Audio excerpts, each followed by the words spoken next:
Hi everyone, fit after 50 में आप सभी का बेहद स्वागत है और मैं हूं Sandhya Shevde. A very very warm welcome to my channel fit after 50।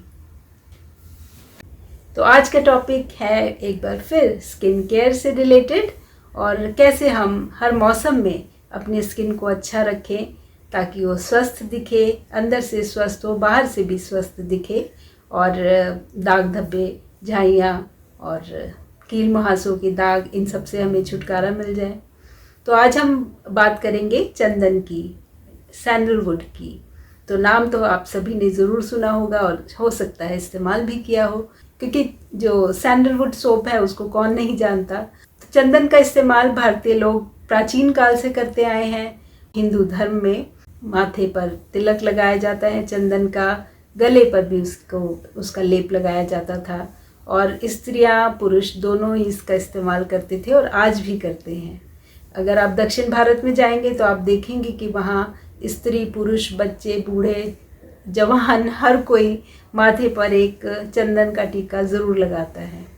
तो उससे चंदन में एक तो खुशबू बहुत होती है, तो वो तो एक कारण है, ठंडक पहुंचाता है। तो माथे पर अगर आपको सर दर्द है तो आप चंदन का लेप लगा सकते हैं और आपको बहुत राहत मिलेगी। और उसके अलावा उसमें औषधीय गुण भी बहुत हैं और इसीलिए आजकल जो भी स्किन केयर के प्रोडक्ट्स हैं उसमें चंदन का इस्तेमाल बहुतायत में होता है। और चाहे वो क्रीम्स हों, मॉइस्चराइज़र्स हों, शैम्पूज़ में भी इस्तेमाल किया जाता है चंदन का। लेकिन आज हम बात करेंगे चंदन का मास्क हम कैसे बनाएं ताकि जो स्किन पर सैगिंग होती है या झुर्रियाँ आ जाती हैं, एक्ने और पिंपल्स के जो दाग हो धब्बे होते हैं, उनसे हम कैसे छुटकारा पा सकते हैं इस मास्क को लगाकर। तो मास्क बनाना बहुत इजी है। आप चाहें तो उसका पाउडर ला सकते हैं, बाज़ार में ऑनलाइन मिल जाता है।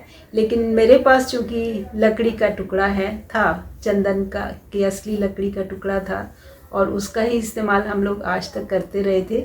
और तो आज भी मैंने अपनी इस रेमेडी में उसी लकड़ी के टुकड़े को घिस के चंदन का पेस्ट बनाया और उसका ही इस्तेमाल मैंने आगे अपनी रेमेडी में किया। तो दो तरह की रेसिपीज़ हैं जो मैंने आज शेयर की हैं। तो एक में इस्तेमाल किया गया है बेसन और दूसरी में है मुल्तानी मिट्टी।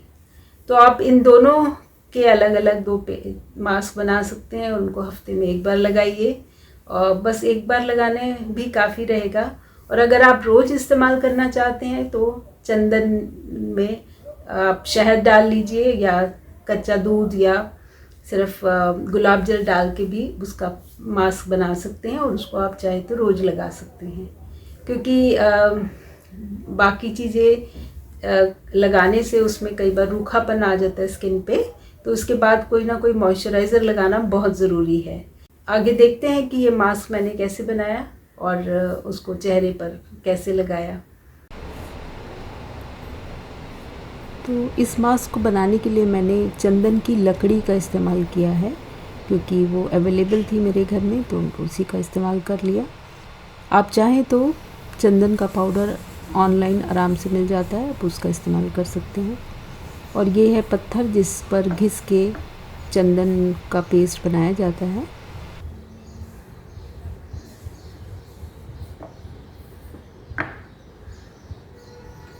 और बेसन का इस्तेमाल कर रही हूँ एक रेमेडी में, तो और दूसरी रेमेडी में मुल्तानी मिट्टी का, जिसे मैंने पानी में भिगो के उसका पेस्ट बना लिया था। इसके अलावा गुलाब जल का प्रयोग किया जाएगा, क्योंकि ये सभी गुलाब जल चेहरे को बहुत नमी भी प्रदान करता है और ठंडक देता है। उसके अलावा शहद है और टमाटो जिसको ग्रेट करके मैंने उसका जूस निकाल लिया था। तो ये सब इंग्रेडिएंट्स हैं जिनसे मैं दो टाइप के मास्क बनाना आपको सिखाऊंगी। तो उस पत्थर पर, जिसको हम साहन बोलते हैं, उस पर 2-4 बूंदे गुलाब जल की डालकर और लकड़ी को ऐसे इस पर गोलाकार में घिसना पड़ता है, जिससे चंदन का पेस्ट हमको मिल जाए। तो ये तरीका थोड़ा सा मेहनत वाला है, लेकिन इसमें प्योरिटी इंश्योर रहती है, क्योंकि चंदन की लकड़ी प्योर है, उसमें बहुत खुशबू भी आती है और इसमें मिलावट होने का ख़तरा ज़रा कम ही रहता है। तो अगर आपके पास है लकड़ी तो आप पेस्ट बना सकते हैं, नहीं तो आप बाज़ार से लीजिए।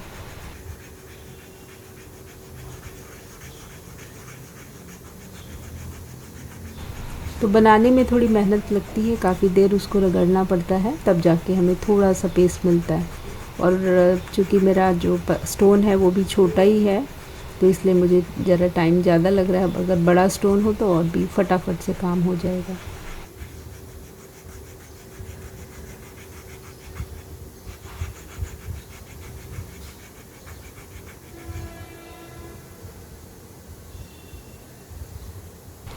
तो अब जैसे कि देख रहे हो ये पेस्ट धीरे धीरे बनना शुरू हो गया है लकड़ी से। अब इस पे थोड़ा सा गुलाब जल और डाल के मैं इसको और घिसूँगी।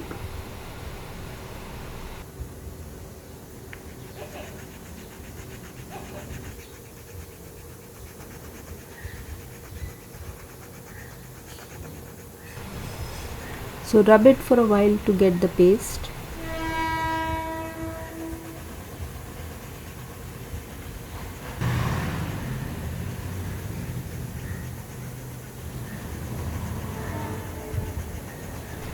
चंदन का हमारे ब्यूटी केयर में, स्किन केयर में काफ़ी बड़ा योगदान है, काफ़ी बड़ा नाम है।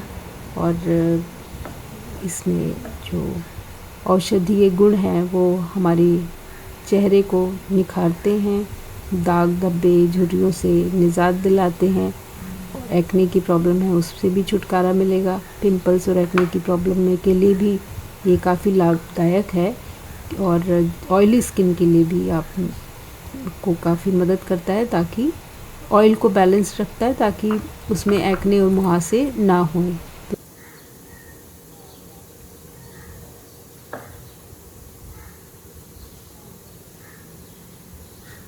तो इसके अलावा मैं इसमें ऐड कर रही हूँ थोड़ा सा शहद, एक छोटा चम्मच शहद का है।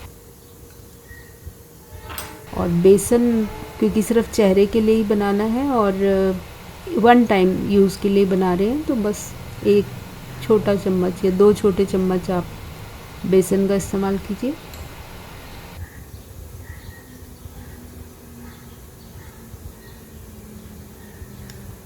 और उसमें हम 1-2 चम्मच के करीब टमाटो का जूस डालेंगे ताकि वो उसका पेस्ट आसानी से बन जाए। तो बस उतना ही डालना है, ज़्यादा इसको पतला नहीं करना है, नहीं तो लगाने में तकलीफ़ होगी।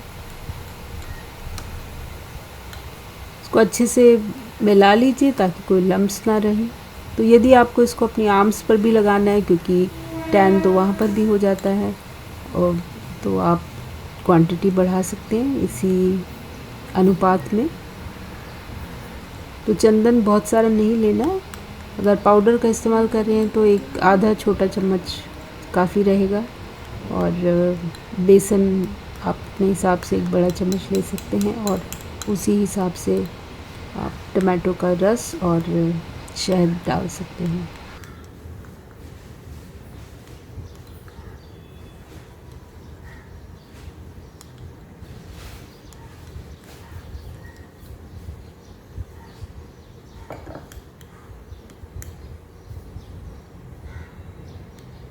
तो अभी से मैं अपने हाथ पर लगा के दिखा रही हूँ।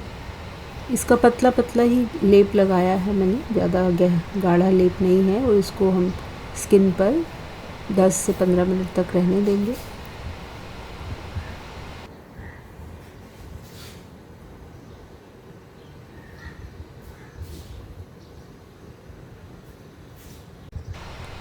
और अब मैंने इसको धो लिया। आप देख सकते हैं कि इंस्टेंट आप रिज़ल्ट्स दिख रहे हैं उसको, कि स्किन काफ़ी साफ़ सुथरी लग रही है और उसमें काफ़ी चमक आ गई है।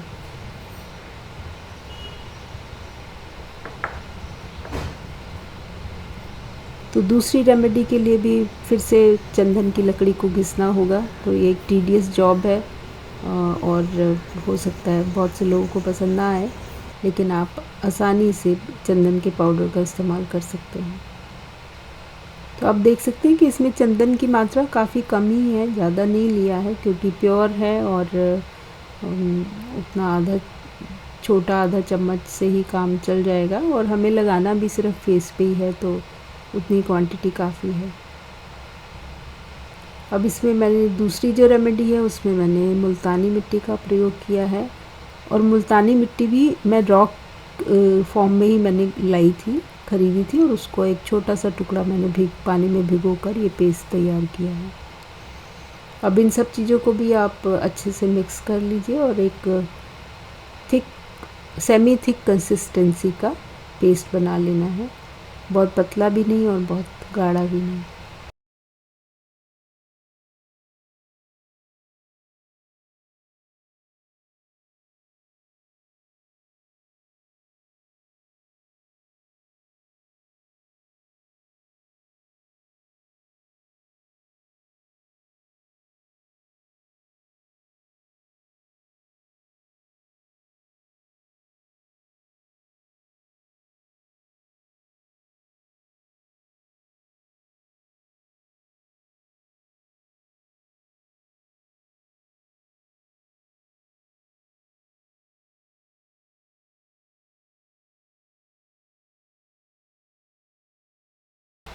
जब भी हम ये रेमेडीज़ बनाते हैं हमें एक पैच टेस्ट ज़रूर कर लेना चाहिए, क्योंकि बेसन भी त्वचा से तेल को निकालने का काम करता है। तो जिनकी ऑयली स्किन है उनके लिए ठीक है, लेकिन जिनकी ड्राई स्किन है या सेंसिटिव स्किन है तो उन लोगों को पहले एक पैच टेस्ट ज़रूर कर लेना चाहिए। और स्पेशली मुल्तानी मिट्टी बहुत बार स्किन को इरिटेट भी कर देती है और सूखा रूखा बना देती है, तो इसलिए उसका इस्तेमाल करने से पहले एक बार अपने हाथ पर लगा के देख लीजिए, ताकि कहीं अगर आपको लग रहा है कि स्किन बहुत ड्राई हो गई है तो हमको उसमें थोड़ा दही मिला लेना चाहिए या फिर उसमें और ऐसी चीज़ें डालनी चाहिए जिससे वो ड्राई ना करे स्किन को। दूध और दही का इस्तेमाल उसमें आप कर सकते हैं। और उसके अलावा इस पैक को सिर्फ वीक में एक ही बार इस्तेमाल कीजिए मुल्तानी मिट्टी का, और उसको सिर्फ 10 मिनट के लिए स्किन पे रखना है, बहुत देर के लिए नहीं रखना है। आँखों पर आप खीरा या आलू के स्लाइसेस रख सकते हैं और अपने आप को रिलैक्स कीजिए। और उसके बाद साफ़ पानी से हमें मुंह धो लेना है। मुंह धोने के बाद आप देख रहे हैं कि स्किन काफ़ी स्मूथ लग रही है और फ्रेश भी लग रही है, लेकिन क्योंकि मैंने मुल्तानी मिट्टी का चेहरे पर इस्तेमाल किया था तो उसके बाद कोई भी क्रीम या मॉइस्चराइज़र ज़रूर लगा लीजिए, नहीं तो स्किन और ज़्यादा ड्राई हो जाएगी। तो इसलिए स्किन पे मॉइस्चराइज़र लगाना काफ़ी ज़रूरी है। तो आप देख रहे हो कि चेहरा काफ़ी अच्छा ही लग रहा है। और तो अगर आप रेगुलर इस रेमेडी का इस्तेमाल करेंगे तो आपको ज़रूर फ़र्क नज़र आएगा। चंदन का इस्तेमाल आप रोज़ भी कर सकते हैं, लेकिन बस उसका पेस्ट बनाने के लिए थोड़ा सा टर्मरिक अगर आपको पसंद है तो, और रोज़ वाटर से उसका घोल बनाकर आप चेहरे पर चाहें तो रोज़ भी लगा सकते हैं। तो इसी के साथ ये एपिसोड यहीं ख़त्म करते हैं। आशा है कि आपको मेरी रेमेडीज़ पसंद आती होंगी और आप उनका इस्तेमाल ज़रूर करेंगे, क्योंकि स्किन तो सभी चाहते हैं कि अच्छी दिखे, जवां दिखे, उम्र चाहे कोई भी हो।